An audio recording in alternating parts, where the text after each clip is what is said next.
ಈ ವರ್ಷ ಎಡೆಬಿಡದೆ ಮಳೆ ಬೀಳುತ್ತಿರುವುದರಿಂದ ರೈತರು ಬೆಳೆ ಹಾನಿಗೆ ಒಳಗಾಗಿ ಸಂಕಷ್ಟದಲ್ಲಿದ್ದಾರೆ. ಈವರೆಗೂ ಸರ್ಕಾರಗಳು ಪರಿಹಾರ ನೀಡಲು ವಿಳಂಬ ಮಾಡದೆ ನೆರವಿಗೆ ಧಾವಿಸಬೇಕೆಂದು ಕರ್ನಾಟಕ ರಕ್ಷಣಾ ವೇದಿಕೆ ಕನ್ನಡ ಸೇನೆ ಜಿಲ್ಲಾ ಸಮಿತಿ ಅಧ್ಯಕ್ಷ ಲಕ್ಷ್ಮಣ್ ಭೋವಿ ಆಗ್ರಹಿಸಿದರು. ಪತ್ರಿಕಾ ಭವನದಲ್ಲಿ ಸುದ್ದಿಗಾರರೊಂದಿಗೆ ಮಾತನಾಡಿದ ಅವರು, ರಾಯಚೂರು ಜಿಲ್ಲೆಯಾದ್ಯಂತ ಬೆಳೆಗಳು ಹಾಳಾಗಿದ್ದು, ರೈತರಿಗೆ ಪರಿಹಾರ ನೀಡಲು ಜಿಲ್ಲಾಡಳಿತ ಮತ್ತು ಕರ್ನಾಟಕ ರಾಜ್ಯ ಸರ್ಕಾರ ಮುಂದಾಗಬೇಕು. ವಿಳಂಬ ಮಾಡಿದ್ದಲ್ಲಿ ಕರ್ನಾಟಕ ರಕ್ಷಣಾ ವೇದಿಕೆ ಕನ್ನಡ ಸೇನೆ ವತಿಯಿಂದ ಮುಂದಿನ ದಿನಗಳಲ್ಲಿ ಹೋರಾಟ ಹಮ್ಮಿಕೊಳ್ಳುತ್ತೇವೆ ಎಂದು ಎಚ್ಚರಿಸಿದರು. ರಾಯಚೂರು ಜಿಲ್ಲೆಯ ಕೆಲವು ತಾಲೂಕು ಮತ್ತು ಹಳ್ಳಿಗಳ ರೈತರು ಬೆಳೆದ ಭತ್ತ, ತೊಗರಿ, ಜೋಳ, ಹತ್ತಿ ಬೆಳೆಗಳಿಗೆ ಸಾಂಕ್ರಾಮಿಕ ರೋಗ ಹರಡಿ ಹಾಳಾಗಿರುವುದರಿಂದ ರೈತರು ತೊಂದರೆ ಅನುಭವಿಸುವಂತಾಗಿದೆ. ಆದ್ದರಿಂದ ಸಂಪೂರ್ಣ ಪರಿಹಾರ ನೀಡಬೇಕೆಂದು ಕರ್ನಾಟಕ ರಕ್ಷಣಾ ವೇದಿಕೆ ಸೇನೆ ಆಗ್ರಹಿಸುತ್ತದೆ ಎಂದರು.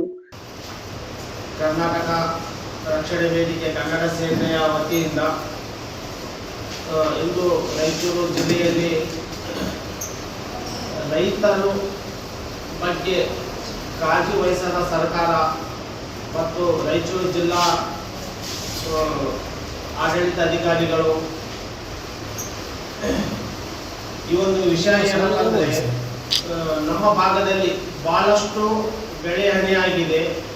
ನಮ್ಮ ಭಾಗದಲ್ಲಿ ಬಹಳಷ್ಟು ಮಳೆ ಆಗಿರುವುದರಿಂದ ರೈತರು ಬಹಳ ಸಂಕಷ್ಟದಲ್ಲಿದ್ದಾರೆ.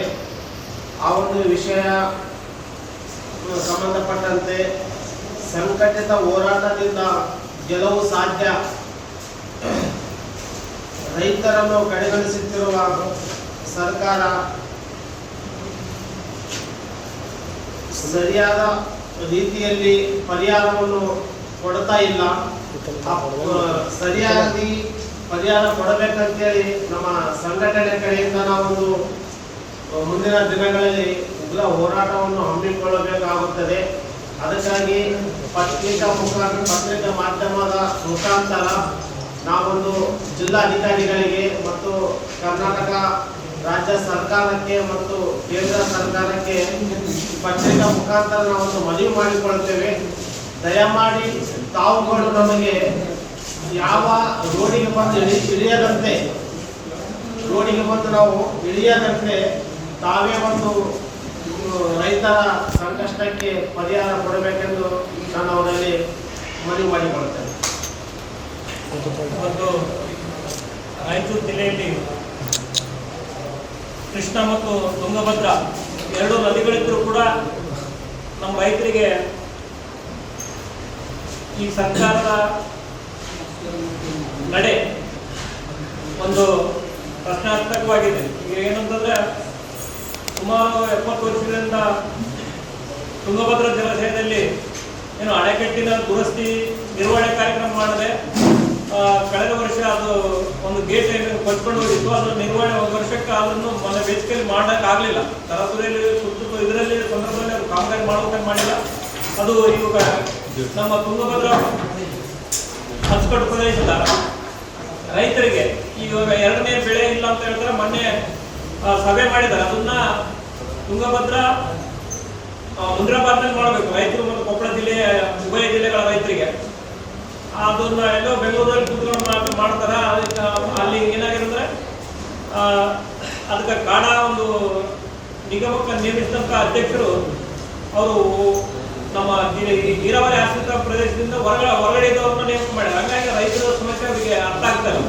ಸರ್ಕಾರಕ್ಕೆ ಆಡಳಿತ ಪಕ್ಷದವರು ಮತ್ತು ವಿರೋಧ ಪಕ್ಷದವರು ರೈತರ ಬಗ್ಗೆ ಕಾಳಜಿ ವಹಿಸಬೇಕು. ನಮ್ಮ ರಾಯಚೂರು ಜಿಲ್ಲೆಯ ರೈತರ ಬಗ್ಗೆ ಇವತ್ತೇನಾದರೂ ಕೃಷ್ಣ ನೆರೆಹಾವಳಿಯಿಂದ ಕೃಷ್ಣ ಭಾಗದ ರೈತ ಹಾನಿಗೊಳಗಾಗ್ತಾರೆ.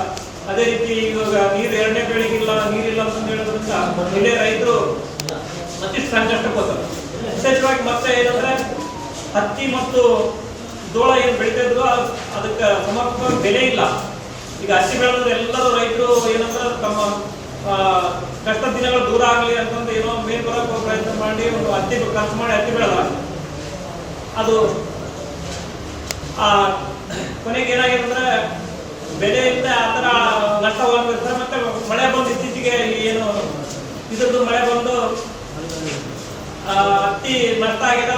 ಇದನ್ನ ಹತ್ತಿ ನಾವು ಮಾರ್ಕೆಟ್ಗೆ ಹೋಗಿದ್ರೆ ದಲ್ಲಾಳಿಗಳು ಅವರಿಂದ ವಂಚನೆ ಮಾಡಬೇಕಾಗ್ತದೆ. ಇವತ್ತು 7,100-200 ಮಾಡಬೇಕು. ಸರ್ಕಾರ ಬೆಂಬಲ ಬೆಲೆಯಲ್ಲಿ 8,100 ಅಂತ ಕೇಂದ್ರಗಳನ್ನೇ ತೆರೆದಿಲ್ಲ ಇದುವರೆಗೆ. ಇದು ನಮ್ಮ ರೈತರ ಪರಿಸ್ಥಿತಿ. ಅಧಿಕಾರಿಗಳು ನಮ್ಮ ರೈತರ ಬಗ್ಗೆ, ಸಾರ್ವಜನಿಕರ ಬಗ್ಗೆ ಇನ್ನೂ ಬೇರೆ ಬೇರೆ ವಿಷಯಗಳನ್ನು ಮುಂದಿನ ದಿನದಲ್ಲಿ ನಮ್ಮ ಕರ್ನಾಟಕ ರಕ್ಷಣಾ ವೇದಿಕೆ, ಕನ್ನಡ ಸೇನೆ, ಜನಸಾಮಾನ್ಯರ, ಈ ಜಿಲ್ಲೆಯ ಜನಸಾಮಾನ್ಯರ, ಮಹಿಳೆಯರ, ವಿದ್ಯಾರ್ಥಿಗಳ ಪರವಾಗಿ ಹೋರಾಟಗಳು ಮಾಡ್ತಾ ಇದೆ. ನಾವೆಲ್ಲರೂ ಮಾಧ್ಯಮ ಮಿತ್ರರು ಏನು ಹೋರಾಟಗಳು ಮಾಡ್ತಾರೆ ನಿಮ್ಮ ಮಾತ್ರನೇ ಇವತ್ತೇನು ನಮ್ಮ ರಾಯಚೂರು ಜಿಲ್ಲೆಯ ಎಲ್ಲ ತಾಲೂಕುಗಳಲ್ಲಿ ಇವತ್ತೇನು ತುಂಬ ನಷ್ಟ ಆಗಿದೆ. ಈಗ ಹೇಳಿದಂಗೆ ವೆಂಕಟೇಶ್ವರ ಹೇಳಿದಂಗೆ ಏನು ಮಳೆ ಆಗಿ ಒಂದು ಪೂರ ಒಂದು 12 ತಿಂಗಳ ಮಳೆನೇ ಆಗಿರುತ್ತೆ. ದಯವಿಟ್ಟು ಆ ರೈತರಿಗೆ ಏನು ನಷ್ಟ ಆಗಿದೆ ಅದನ್ನ ನಮ್ಮ ಮಾನ್ಯ ಮುಖ್ಯಮಂತ್ರಿ ಸಾಹೇಬರು ಸ್ವಲ್ಪ ನಮ್ಮ ರೈತರು ಭಾಗದ ಗಮನ ಕೊಡಬೇಕು ದಯವಿಟ್ಟು. ಹಾಗೆ ಅದೇ ರೀತಿಯಾಗಿ ಜಿಲ್ಲಾ ಉಸ್ತುವಾರಿ ಸಚಿವರು ಯಾರಂದರೆ ಇದನ್ನು ಕೂಡ ರೈತರ ಪರವಾಗಿ ಸ್ವಲ್ಪ ಗಮನ ರೈತರ ಪರವಾಗಿ ಬೆನ್ನವರಾಗಿರ್ಬೋದು. ದಯವಿಟ್ಟು ತಮಗೆ ನಮ್ಮಲ್ಲಿ ವಿನಂತಿ ಮಾಡಿಕೊಳ್ಳುತ್ತೇವೆ ಹೇಳಿ. ಈ ಸಂದರ್ಭದಲ್ಲಿ ಉತ್ತರ ಕರ್ನಾಟಕ ಉಪಾಧ್ಯಕ್ಷ ಖಾಜಾ ಬನ್ನಿಗನೂರು, ಜಿಲ್ಲಾ ಉಪಾಧ್ಯಕ್ಷ ರಾಘವೇಂದ್ರ, ಜಿಲ್ಲಾ ಸಂಚಾಲಕ ಹುಸೇನ್ ಬಾಷಾ ಇಂದಿರಾನಗರ, ಅಮರೇಶ್ ದೊರೆ, ಹನುಮಂತ ನಾಯಕ ಸೇರಿದಂತೆ ಇತರರಿದ್ದರು.